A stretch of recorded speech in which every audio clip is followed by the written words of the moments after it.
पश्चिम बंगाल में अगर बीजेपी आती है तो देश की राजनीति को कैसे बदलते हुए आप देखेंगे? जो आखिरी किला खड़ा हुआ है, पहली बात यह है कि अगर 35 लाख बंगाल के वोटर को ना करके आपने जीते, पहली बात यह है कि सैकड़ों नहीं, एटलीस्ट 40-45 कॉन्स्टिट्यूंट्स में मुसलमान को नाम काट के आपने जीते।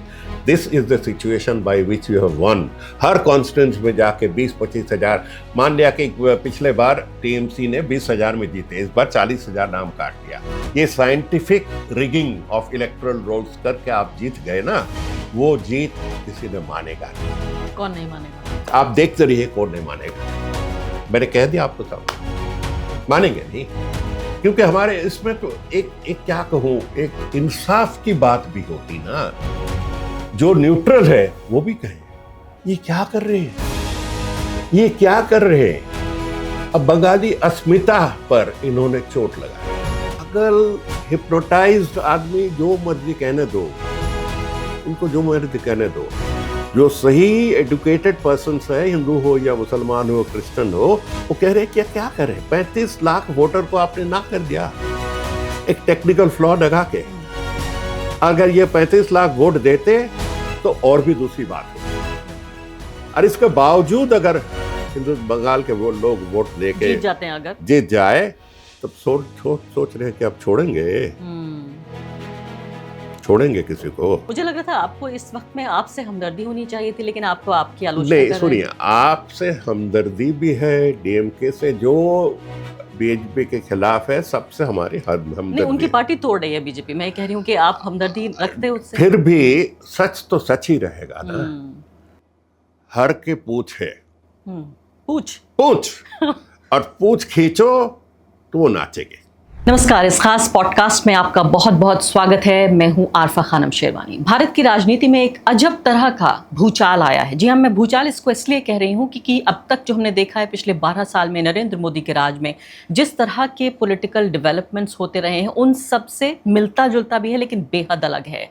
एक ऐसी पार्टी जो नई पार्टी और आंदोलन से निकली हुई पार्टी, उसको तोड़ने की ऐसी कोशिश हुई है जो मैं कहूँगी पूरी तरीके से कमर तोड़ने में एक तरह से कामयाब हुई है। आम आदमी पार्टी के 2/3 राज्यसभा एमपीज को बीजेपी में शामिल हो गए हैं और इन सब के नेता हैं आपके हमारे सबके चाहने वाले राघव चड्ढा, जो कि मिडिल क्लास भारतीयों के मसीहा बन के उभर रहे थे, ए पॉलिटिकल पॉलिटिशियन। तो इस सब को किस तरह से देखा जाए, इसमें क्या दबाव है या फिर ये कहा जाए लालच है, किस तरह से इसको देखें। और ख़ासकर एक ऐसे नरेंद्र मोदी के राज में जिन नरेंद्र मोदी के मुंह से आवाज़ नहीं निकलती, यानी यहाँ पर अगर आप देखें जो घरेलू राजनीति है उसमें, तो नरेंद्र मोदी जी पार्टियाँ तोड़ रहे हैं। उधर हमारे गृह मंत्री कहते हैं बंगाल में जाके कि टीएमसी के गुंडों को सर के बल लटका के सीधा कर दूंगा, ये हमारे गृह मंत्री की भाषा है। लेकिन डोनाल्ड ट्रंप के सामने एक शब्द उनकी आवाज़ नहीं निकलती। डोनाल्ड ट्रंप ने शुरुआत की अपने कार्यकाल की नरेंद्र मोदी को जलील करते हुए, और अब वो इतना गिर चुके हैं कि भारत रेस जो हमारी पूरी एक नस्ल है उसको कह रहे हैं कि हम कितने ख़राब लोग हैं, हम लैपटॉप रखने वाले गुंडे हैं, हम अपने बच्चे पैदा करने आते हैं अमेरिका, और साथ साथ वो कह रहे हैं कि हम नरक का द्वार हैं। किस तरह से इन तमाम मुद्दों को देखा जाए और साथ साथ पश्चिम बंगाल के नतीजे देश की राजनीति को कितना बदल सकते हैं, इस सब पर बात करने के लिए मेरे साथ इससे बेहतर मेहमान नहीं हो सकता था। जवाहर सरकार जी इस वक्त मेरे साथ मौजूद हैं। वो पश्चिम बंगाल से दिल्ली आए हुए हैं और मैंने सोचा कि सर इस मौके का बहुत फ़ायदा उठाया जाए, आपसे बातचीत की जाए। ऐसा मौका कम मिलता है कि आप इस तरफ आएँ। सबसे पहले तो मैं यही जानना चाहती हूँ कि ये बताइए कि ये जो राघव चड्ढा लेड यूनियन चला गया बीजेपी की तरफ, आप इसे कैसे देख रहे हैं? देखिए, आप पहले से इट्स वेरी ट्रबलसम स्टार्टअप। आप is the first political startup in India, जिसको हम स्टार्टअप कहते हैं। इस पर थोड़ा कैपिटल डालो, इस पर पब्लिसिटी करो। अगर आप थोड़ा पीछे सोचें, आपको पता चलेगा कि 2010 से कुछ फोर्सेस लगे थे यूपीए 2 के खिलाफ, कॉमनवेल्थ गेम्स को बदनामी दी पहले। लेकिन एक बात याद रखना, कॉमनवेल्थ गेम्स के बारे जितने भी आरोप लगाए, जो भी पब्लिसिटी दिखाए, 40 लेके पानी जम गया था कुछ दिन के लिए, वो लेके जितनी भी पब्लिसिटी लगाया, Commonwealth Games has been the most successful international games in the last 30 years. You look at the last badminton games in India, look at the last tennis, what ever you look at, इतने successful हुआ नहीं। अच्छा छोड़िए Commonwealth games, Commonwealth games के समय इन्होंने पीछे लगे थे और वही सही कारण के लिए, क्योंकि सुरेश कालमड्डी पैसा बना रहे थे। New colour TV had reached age, so they went after Suresh Kalmadi, और उनके बाकी सब जो चेले थे, चोर थे, उनके पीछे लगे। After that they ran out of steam. मैं तब दिल्ली में काम करता था, आप किस पद पे थे उस वक्त? सेक्रेटरी। अच्छा। तो मैंने अपने आंख से देखा कि क्या कैसे पूरा प्लॉट कैसा अनफोल्ड कर रहे हैं। और दर्शकों की जानकारी के लिए मैं आपको बता दूं कि जवाहर सरकार जी एक मशहूर एडमिनिस्ट्रेटर हैं, अलग अलग मुख्य पदों पर रह चुके हैं और भारत में अलग अलग जो विभाग हैं उनको उन्होंने हेड किया है। इससे पहले कि राज्यसभा एमपी के पद पर रहते हुए उन्होंने इस्तीफा दिया, तो इस हैसियत से यहाँ बात कर रहे हैं। अच्छा, तो उस ज़माना में 2011 की बात जब करूँ, 2011 में वी वर ऑल सरप्राइज कि पता नहीं कहाँ से पकड़ के लाया एक बूढ़ा आदमी जिसको संत बनाया गया। ये हमारे अन्ना हजारे टोपी पहन के, गांधीवादी पहन के, सब बच्चे लोग टोपी पहनना शुरू कर दिया। जो माहौल, ग्रेट माहौल। मैंने भी थोड़ा छुप के कहे जाके रामलीला मैदान में जाके देखा कि ये हो क्या रहा है। 2011 रिवोल्ट कि हमें भ्रष्टाचार के खिलाफ लड़ना चाहिए, हमें लोकपाल चाहिए। अब लोकपाल 5 साल हो गए। लोकपाल, जिस लोकपाल के बारे इन्होंने तब लड़ाई की, सारे दिल्ली बंद कर दिए, वो 5 साल हो गए लोकपाल एक तहसीलदार को भी नहीं पकड़े आज तक। एक तहसीलदार को भी इन्होंने पनिश नहीं किया। छोड़िए बड़े पीएम के बाद तो छोड़िए, रफाल वफाल के बाद छोड़िए, एक तहसीलदार को भी इन्होंने पनिश नहीं किया। ये लोकपाल के लिए सारे दिल्ली बंद कर दिया ये अन्ना हजारे, और सारे के सारे प्रेस उनको सपोर्ट किया। अन्ना हजारे ने बहुत सारे लोग को साथ लाए बड़े आंदोलन में। तो अन्ना हजारे को लाया गया था। अन्ना हजारे जब छोड़ गए, छोड़े तो कभी नहीं, पता नहीं कहाँ चले गए। तो अन्ना हजारे के जो सबसे बड़े चेले कहते हैं, जिसको छोड़ के गए, हमारे तोहफा दे गए, एक उसमें है क्रेन बेदी। क्रेन कह रहे हैं आप? हाँ, क्रेन, वो तो खुद ही अपने आप को क्रेन कहते। क्रेन बेदी उस जमाने से जब क्रेन से गाड़ी उठाती थी या लेकिन वो तो सुने वो हादसा, वो इंसिडेंट कभी हुआ ही नहीं था, वो एक मेड अप स्टोरी थी। उनके बारे मुझसे मुंह मत खुलवाइए, मेरे कंटेम्प्रेरी है, मैं जानता हूँ सब कुछ। तो क्रेन बेदी पब्लिसिटी मास्टर, फटक से इन्होंने आपके बड़े नेता बन गए, और फिर आपसे लपक के बीजेपी में आ गए। और आप में रह कौन? आप में जो बड़े बड़े नाम, उसमें प्रशांत भूषण, योगेंद्र यादव और बड़े बड़े नाम जो those are known to be real fighters. कुछ ही दिन में, और दूसरे बेनिफिशियरी अरविंद केजरीवाल को तो, हाँ सॉरी, मैंने बताया नहीं, अरविंद केजरीवाल के साथ आए 2-3 बड़े क्रांतिकारी नेता। अरविंद केजरीवाल 10 दिन में इनको भगा दिया है। कैरम बोर्ड जैसा हटाते, स्ट्राइकर मार के हटा दिया। ये this became an complete take over by Arvind Kejriwal और साथ इनके कुछ साथी जो अपने खास दोस्त हैं। So this is the character of आप। नहीं, मुझे लग रहा था आपको इस वक्त में आपसे हमदर्दी होनी चाहिए थी, लेकिन आपको आपकी आलोचना नहीं, सुनिए, आपसे हमदर्दी भी है, डीएमके से जो बीजेपी के खिलाफ है, सबसे हमारी हमदर्दी। नहीं, उनकी पार्टी तोड़ रही है बीजेपी। मैं कह रही हूँ कि आप हमदर्दी रखते उससे। फिर भी सच तो सच ही रहेगा ना। अगर मैं उनके लिए थोड़ा मीठी बात करूं, उससे तो हकीकत बदलते नहीं ना। तो आपके इस बैकग्राउंड से राघव चड्ढा और 7 लोगों की पार्टी छोड़ने का कनेक्शन क्या है? कनेक्शन यही है कि अरविंद केजरीवाल भी जानबूझ के ऐसे आदमी लाया जिसके स्क्रूपल्स कम, अपने क्या कहूँ, अंदर से जो विवेक का हिस्सा कम, पैसा ज़्यादा। जो आप देखिए ना, जो 7 या 8 इनके साथ गए, 7 8 के बड़े बड़े बिजनेस हैं। पंजाब में है, इधर है, उधर है। ये सब बिजनेसमैन के बारे एक ईडी ऑफिसर ने मुझे कहा था कि बाबू, हर के पूछ है, पूछ और पूछ खींचो तो वो नाचेंगे। This was the crude way an ED officer told me when I was listening. Everybody has a tail. You pull the tail and they will dump. तो बिजनेस में जो जिसके बिजनेस है, बिजनेस में बहुत कुछ करना पड़ता है जिसकी वजह से you can get into trouble. Most of those who have defected are with big business. अभी कुछ ही दिन पहले इनको रेड किया ना, वो मित्तल साहब को रेड. यूनिवर्सिटी. हाँ, अब रेड वो खत्म हो गया. नहीं, लेकिन जवाहर जी समझ में ही नहीं आता कि आम जनता के सामने ये बात भी तो खबर पब्लिक में आई कि भाई इनके ऊपर रेड हुई, भ्रष्टाचारी आदमी थे. 10 दिन के भीतर यही व्यक्ति बीजेपी में आ जाते हैं, तो शर्म नहीं आती क्या बीजेपी? नहीं, शर्म नहीं आती. इनको संत बना देंगे, क्या है, मंदिर बना लेंगे, कहीं कुछ बना लेंगे इनके नाम पे. इनको इतने बेशरम. और कोर्ट्स, गांधी जी के वो क्या कहते पता नहीं, 3 हुआ करते थे, मुंह पर जो सील लगा के बैठे हैं. Courts have the power to intervene directly and ask Ajit Pawar को आपने कैसा लिया, अजीत पवार पर केस कैसा आपने छोड़ा, how have you done it with Praful Patel. The courts have the power. Courts कभी इस्तेमाल नहीं किया. नहीं, वो तो कह रहे हैं हमने कोई कानून नहीं तोड़ा, डिफेक्शन लॉ नहीं के हिसाब नहीं, से डिफेक्शन लॉ नहीं. इनके सिवा जो cases that the union of India had made, either you are lying, अगर आप झूठा एफिडेविट दिया कोर्ट के सामने, नहीं तो आप अभी झूठ बोल रहे हैं. कोई एक तो सच होगा ना. When you file a case against someone, you have to go in affidavit before the honorable court and the people of India कि प्रफुल्ल पटेल ने ये किया, अजित पवार ने ये किया. आई मीन नाम दोनों को मैं ऐसा ही ले. भारत सरकार ने भारत की अदालत से झूठ बोला. अब अदालत अगर चाहती थे, अगर अदालत could have intervened. अब आगे बढ़िए.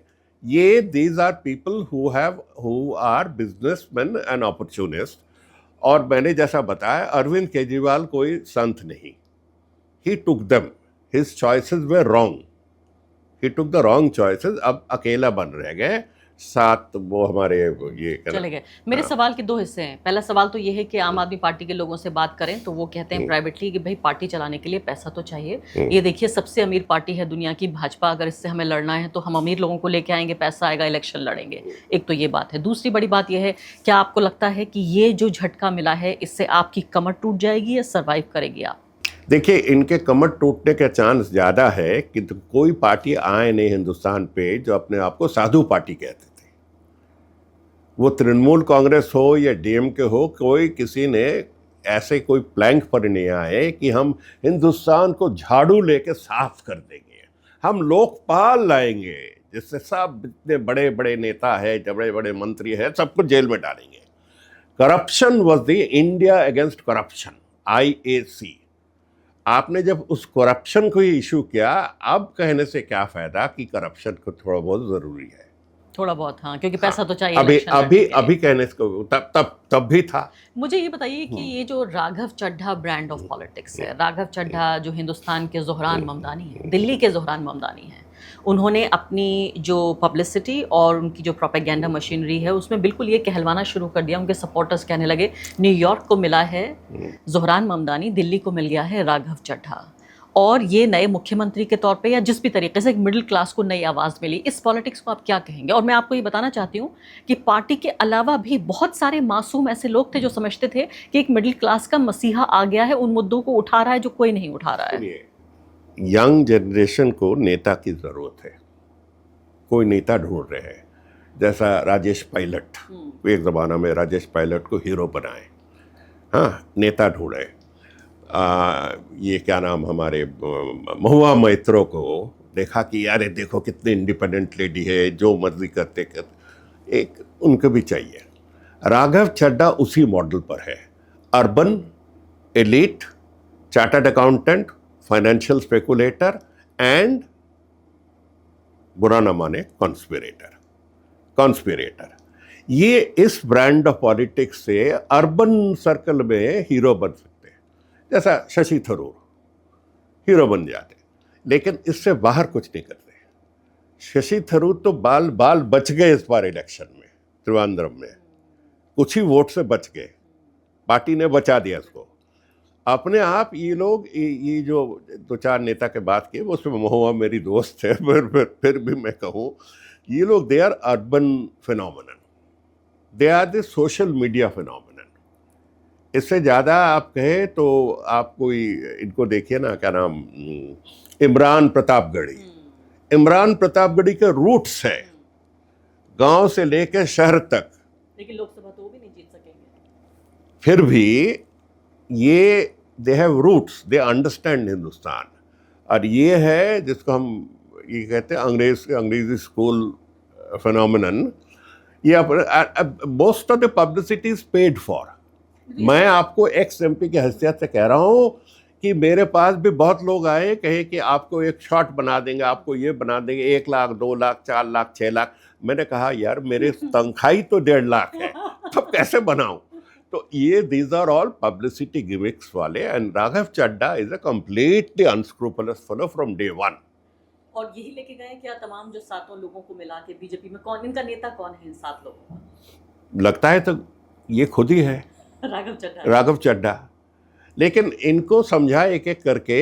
एक तो अरविंद केजरीवाल के स्टाइल के खिलाफ इन्होंने दे हैव रिवोल्टेड, ये भी मानना पड़ेगा। Arvind Kejriwal is not an endearing person, Didi is an endearing person. मैंने दीदी को छोड़ के आ गए, निकल गए, फिर भी मैं कहूँ कि दीदी का कुछ पर्सनैलिटी है, दीदी के बहुत सारे गुण हैं जिसकी वजह से लोग नज़दीक आते।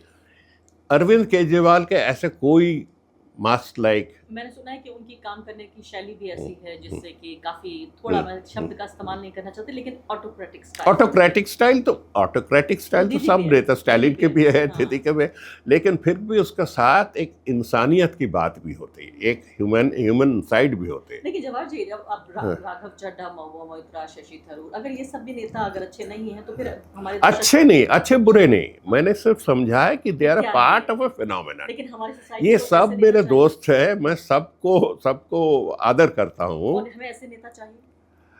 आई डोंट नो, बिकॉज अगर सोशल मीडिया से हिंदुस्तान चले तो ऐसे नेता चाहिए। क्योंकि आबादी तो एक सोशल मीडिया पर भी है, और सोशल मीडिया का जो social media can only be a supplementary weapon. Social media can not be the weapon of the masses, ये याद रखना। सोशल मीडिया कुछ जहर फैलाने के लिए व्हाट्सएप को इस्तेमाल कर रहे हैं, एक पार्टी जहर फैलाने के लिए, सुबह शाम। जैसा कुछ लोग हैं जो मान लीजिए कि इस्लामोफोबिक, उसको सुबह डोज लगाते कि देखिए मैन्युफैक्चर्ड वीडियो, देखिए कैसा बलात्कार कर रहे हैं हिंदू महिला को, ऐसा लगा के सुबह शाम झूठ बोल के ये लोग फिक्स करते हैं। मुसलमान में भी ऐसा है, देखिए कैसा शैतानी कर रहे हैं। तो ये these are fixes. Social media is a secondary media. लेकिन आप कह रहे हैं एक तरफ बर्बाद करने के लिए, दूसरी तरफ राघव चड्ढा जैसे लोगों ने अपने को आबाद करने के, it cuts both ways. They have projected themselves far beyond life through the social media, through let us say lifestyle, through dress, through marriage, through whatever. Zohran Mamdani नहीं है फिर राघव चड्ढा? जोरान ममदानी में एक सिंसियरिटी है जो आम जनता समझ सकते। Sincerity is something that cuts through. अगर आप कभी कोई मास मीटिंग में जाए ना तो आपको पता चलेगा कि ये आदमी सिंसियर है। कभी कभी गलती भी करते हैं। 14 में जब आए थे तो मित्रों सुन के तो लोग गले, अरे बाबा मित्रों आ गए। अब तो मित्रों सुनने से लोग हंसते। अब मैं आगे बढ़ना चाहती हूँ आपसे और नरेंद्र मोदी जी के बारे में बातचीत करना चाहती हूँ। नरेंद्र मोदी जी भी, मैंने कहा कि बहुत सारे करोड़ों लोगों के दिल में आते हैं, लेकिन समझ में नहीं आते कि आखिर वो क्यों पॉपुलर है। 12 साल हो गए एक ऐसा व्यक्ति जो ये कहते हुए आया था कि देश नहीं बिकने दूंगा, देश नहीं झुकने दूंगा। अब हम देख रहे हैं डोनाल्ड ट्रंप के साथ आगे वो देश को टैरिफ हम कहें या तेल ना खरीदने को लेकर तो बिक भी रहा है देश और झुक भी रहा है देश। मुझे बताइए, एक ब्रांडिंग के हिसाब से, पॉलिटिकल ब्रांडिंग पे ही हम चर्चा कर रहे हैं कि मोदी जी बोल क्यों नहीं रहे हैं? मोदी जी आप जो भी कहे, एक तरफ तो लगता है कि जिसको कहते हैं धौंसिया, बहुत घमंड, बहुत दबाव डालने वाले आदमी, लेकिन असल में social psychiatry tells us that leaders who project themselves as very bold and दबाव वाले are actually cowards. अगर हिटलर के पास दम होते तो he would have faced trial कि थर्ड राइक मैंने जो सोचा, जिसको सपन देखा वो ठीक है, अपने आप को गोली नहीं मारती। डरपोक है, आप ही कह रहे हैं। डरपोक है। कायर है। मोदी बराबर मैं जानता हूं, इसमें पहले भी 2-4 एग्जाम्पल है जो बहुत नाजुक से एग्जाम्पल है, जहां जैसे ही कन्फ्रंटेशन की बात आती है वो भाग जाते हैं। अब देखिए डोनाल्ड ट्रंप के साथ 1 साल का रिश्ता। एक तो डोनाल्ड ट्रंप को ऐसा मक्खन लगाया, यहाँ आके हाथ पकड़ के अहमदाबाद स्टेडियम अपने नाम पर स्टेडियम पे घुमा के, कितने कोशिश किया कि इनको थोड़ा पटाए, इसके सिवा तो और कोई पटाएगा। सच में ये है कि मोदी फॉरेन पॉलिसी डिप्लोमेसी समझते नहीं, बिल्कुल समझते नहीं। फॉरेन पॉलिसी को इस्तेमाल किया एज डोमेस्टिक पब्लिसिटी वेपन। अब G20 में कितने सारे प्रेसिडेंट आए हैं, कितने सारे प्रेसिडेंट चले गए। उनके 1 साल प्रेसिडेंसी को ऐसा बनाया कि हिंदुस्तान सारे दुनिया के नेता बन गए। ऐसा पब्लिसिटी मशीन लगाए, 1000 करोड़ रुपया खर्च करके क्या। अब ब्रिक्स का नेता है, अब ईरान संकट में है।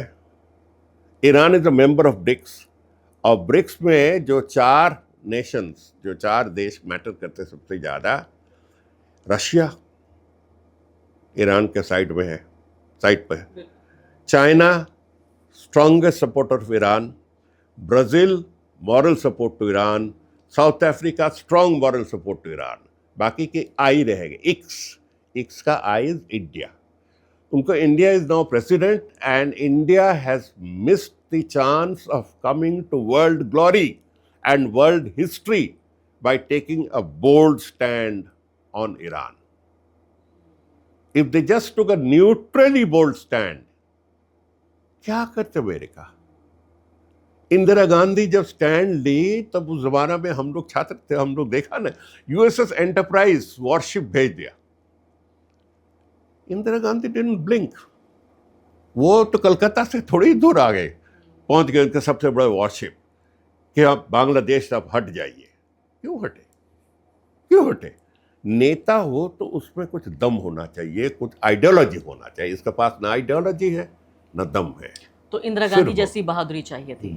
लेकिन यहाँ पर बात ये भी की जा रही है कि भी मोदी जी भारत की जनता को बचाने की कोशिश कर रहे हैं, वरना डोनाल्ड ट्रंप फिर 50%, 80% जो है टैरिफ लगा देंगे। दूसरा एक डर ये भी है कि एक व्यक्ति जो वेनेजुएला के राष्ट्रपति को रातों में उठा लाया, किडनैप कर लाया, ऐसे व्यक्ति का क्या भरोसा, तो सर फोड़ने से क्या फायदा, इसलिए डिस्टेंस रख रहे हैं। क्या कह रहे हैं? कहाँ वेनेजुएला का आर्मी, हमारे वेनेजुएला का आर्मी बंगाल के आर्म पुलिस के से कम है, एक स्टेट के आर्म पुलिस से कम है। एक पहली बात ये है। सेकंड ये है कि ये आप सोचना भी गलत है कि हम अपने आप को बचाने के लिए करा। ये तो कायर लोग करते, अगर हमें उठा लिए तो ये तो कायर की बात हो गई।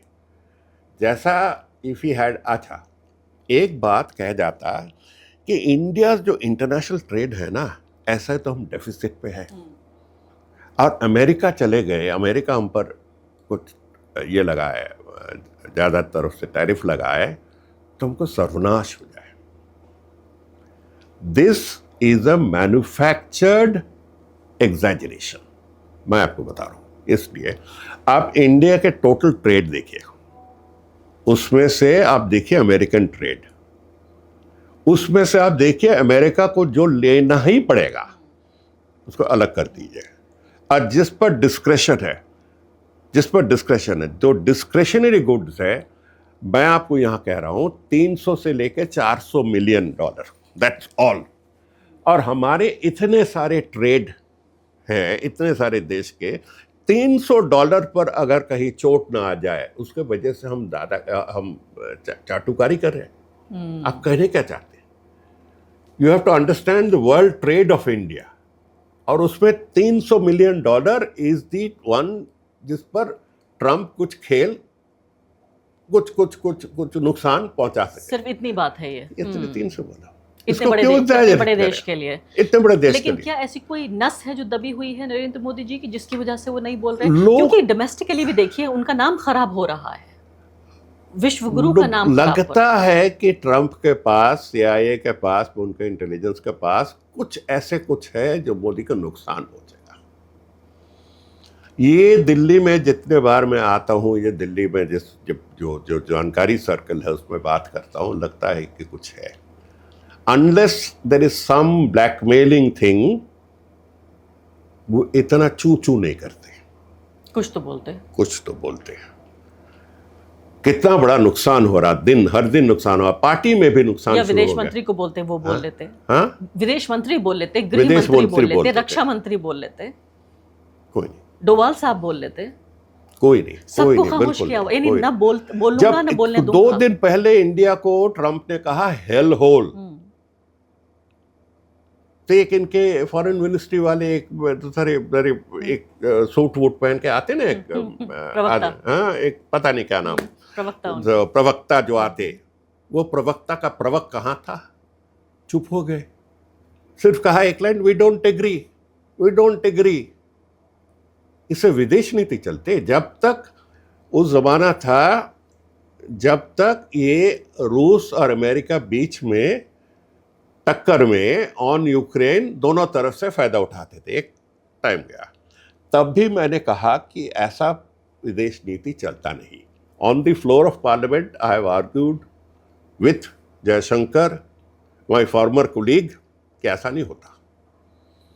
और अभी पता चल गया कि that imported oil and exported petroleum products पे सबसे ज़्यादा फायदा मिले अंबानी को। आपके टीवी के सामने मैं कह रहा हूँ, अंबानी को सबसे ज़्यादा फायदा अंबानी को मिले। और मैंने कहा, उसी रिपोर्ट से कोट करके ट्रंप भी एक ही बात कहा कि आप India India India India national interest क्या दिखा रही है। तो ट्रंप, ये तो एक आदमी को फायदा, एक्चुअली नॉट एक, 2 है। एक है नयारा बोल के एक कंपनी है, आपको नाम, वो वेरी लो प्रोफाइल रखते हैं। नयारा बोल के एक इंटरनेशनल कंपनी है, उन्होंने भी कुछ फ़ायदा उठाया। जो भी बात में वापस आया जाए, अभी इतने बड़े क्राइसिस में जब दिन रात हमें इंसल्ट करते ट्रम्प, इसका जवाब क्यों नहीं देते बोलते हैं? जवाब क्यों नहीं देते? ऐसा गुस्सा मुंह दिखाने से तो हिंदुस्तान के कुछ लोग डरेंगे, दुनिया तो लोग तो हंसते रहते हैं। इसमें अब अगला सवाल ये आता है, मतलब we have lost more foreign policy credit in the last 6 months from operation Sindoor. याद रखना, ऑपरेशन सिंदूर हमने किया था अगेंस्ट टेररिज्म वर्ल्ड वाइड। एक कंट्री, एक देश, मैं रिपीट करता हूं, दुनिया के एक देश हमारे साथ नहीं थे। इजराइल तो था, इजराइल नहीं, even Israel don't come out up front. दिल के तो अपने आप के पता नहीं कि क्या प्यार है दोनों के बीच में, बट वो छोड़िए। हाँ, लेकिन इसका फायदा पाकिस्तान को हो रहा है। हाँ, पाकिस्तान को हो गया। अब इस लास्ट 8-10 महीना में पाकिस्तान एक एक चाल खेला, एक एक चाल से आगे बढ़ गए, और मोदी और जयशंकर उंगली चूस रहे, दोनों बैठ के उंगली चूस रहे, अपन आपको गाली दे रहे। अब हर स्टेप देखिए, including the brokership of Iran talks. अरे हो ना हो तो दूसरी बात है, लाया तो टेबल पर, दोनों साथ में बैठे 50 साल बाद बैठे। जब पाकिस्तानी हेड या पाकिस्तानी फील्ड मार्शल वहाँ पहुँचते, वहाँ पता नहीं 23 गन सैल्यूट मिलते, और मोदी लोग भेजते कि यार मुझे बुलाओ ना। सब कोई जानते कब बुलाया, किस लिए बुलाया। जयशंकर का तो एक ही मतलब है, बेटा वहाँ है, बीवी भी शायद वहाँ है, साल में 4 बार 5 बार दे दो, मैं चला जाऊंगा उनको मिलने।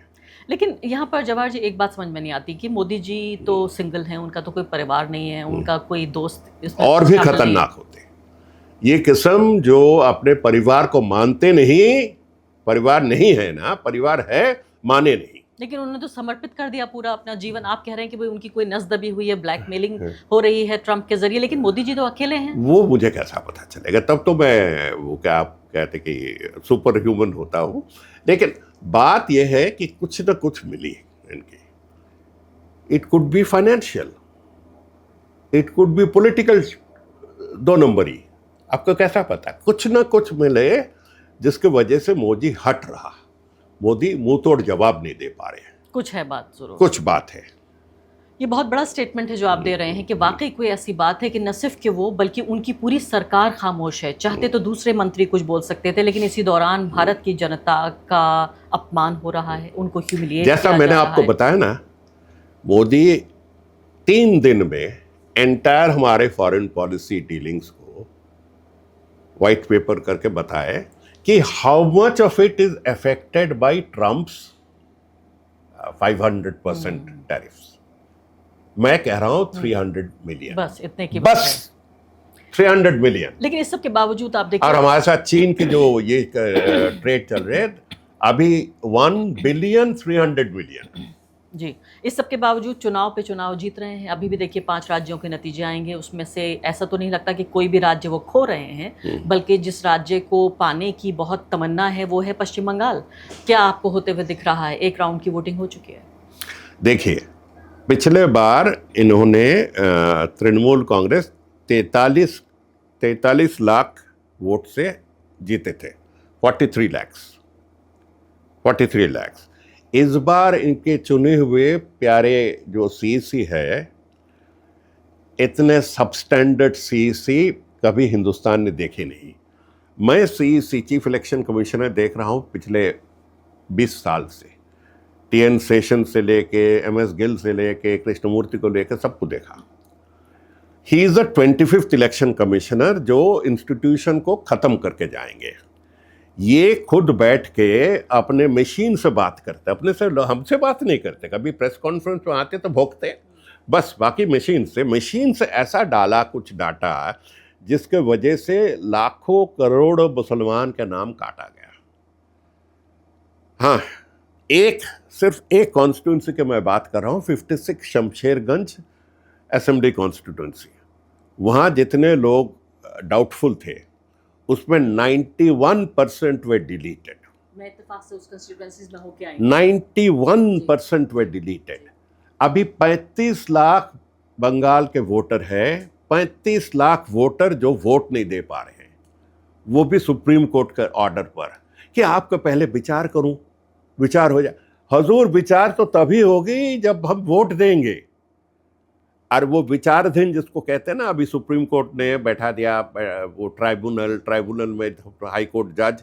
आज ही खबर मिली मुझे कि 35 लाख में इन्होंने 230 किया पहला दिन। 230, खबर सच है कि गलत है मैं नहीं जानता हूँ। 230 में 95%, 98% आर यस। तो मैं कह रहा हूं कि 35 लाख जब विचार हो गए ना इस पर, तो ज्यादा से ज्यादा 30 lakh plus will be found to be valid voters. अब मुझे बताइए, आखिरी सवाल आपसे पूछती हूँ कि पश्चिम बंगाल में अगर बीजेपी आती है तो देश की, क्योंकि ये सब आप बता रहे हैं सब कुछ इसी तरफ इशारा है कि अगर आप मुझे वोट नहीं देते तो मैं आपसे वोट करने का अधिकार ही छीन लूंगा। तो देश की राजनीति को कैसे बदलते हुए आप देखेंगे? जो आखिरी किला खड़ा हुआ है, पहली बात यह है कि अगर 35 लाख बंगाल के वोटर को ना करके आपने जीते, पहली बात यह है कि सैकड़ों नहीं, एटलीस्ट 40-45 कॉन्स्टिट्यूंसी में मुसलमान को नाम काट के आपने जीते। This is the situation by which you have one. Her constituency में जाके 20-25 हज़ार, मान लिया कि पिछले बार टीएमसी ने 20 हज़ार में जीते, इस बार 40 हज़ार नाम काट लिया। ये scientific rigging of electoral rolls करके आप जीत गए ना, वो जीत किसी ने मानेगा नहीं। कौन नहीं मानेगा? आप देखते रहिए, कौन नहीं मानेगा। मैंने कह दिया आपको सामने, मानेंगे नहीं। क्योंकि हमारे इसमें तो एक क्या कहूं, एक इंसाफ की बात भी होती ना।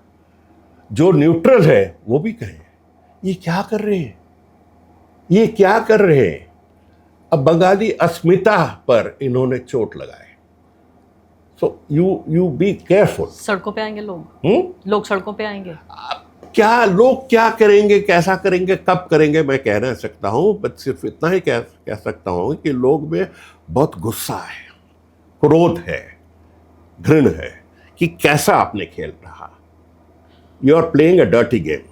और अगर हाँ, बट जो हिंदू कट्टरवादी है वो था, अच्छा क्या बाकी और भी काटना था, सबको बांग्लादेश भेजो। पागल हिप्नोटाइज्ड आदमी, जो मर्जी कहने दो उनको, जो मर्जी कहने दो। जो सही एडुकेटेड पर्सन है, हिंदू हो या मुसलमान हो क्रिश्चियन हो, वो कह रहे हैं क्या क्या करें, 35 लाख वोटर को आपने ना कर दिया एक टेक्निकल फ्लॉ लगा के। अगर ये 35 लाख वोट देते तो और भी दूसरी बात होती है। और इसके बावजूद अगर हिंदू बंगाल के वो लोग वोट दे के जीत जाते हैं, अगर जीत जाए, तब सोच रहे हैं कि अब छोड़ेंगे किसी को। चांसेस बोथ वेज है। अच्छा, आप ये कह रहे हैं कि इधर भी जा सकता है? इधर भी जा सकता, क्योंकि इतने नाम काट के 3.5 लाख पुलिस को, आर्म पुलिस लगा के, हर माइक्रो ऑब्जर्वर, हर बाथरूम पे एक माइक्रो ऑब्जर्वर बैठा के आप ऐसे वोट चला रहे हैं जिसमें मार्जिन भी काट दिया। वो मार्जिन आप मेकअप कैसा करेंगे? फिर भी मैं कह रहा हूं, मेरा विश्वास है कि बंगाल में इतनी ताकत है, इतने विश्वास, आत्मविश्वास है, इसको ऊपर चलेंगे। जीत सकती है ममता बनर्जी, लेकिन आप ये कह रहे हैं दोनों तरफ बात हो सकती है। आप इस बात और वो जीत अगर हुई तो ममता बनर्जी की जीत नहीं, बंगाल की जीत, ये सोचना। बहुत बहुत शुक्रिया आपका जवाब सरकार जी, हमसे बातचीत। Thank you.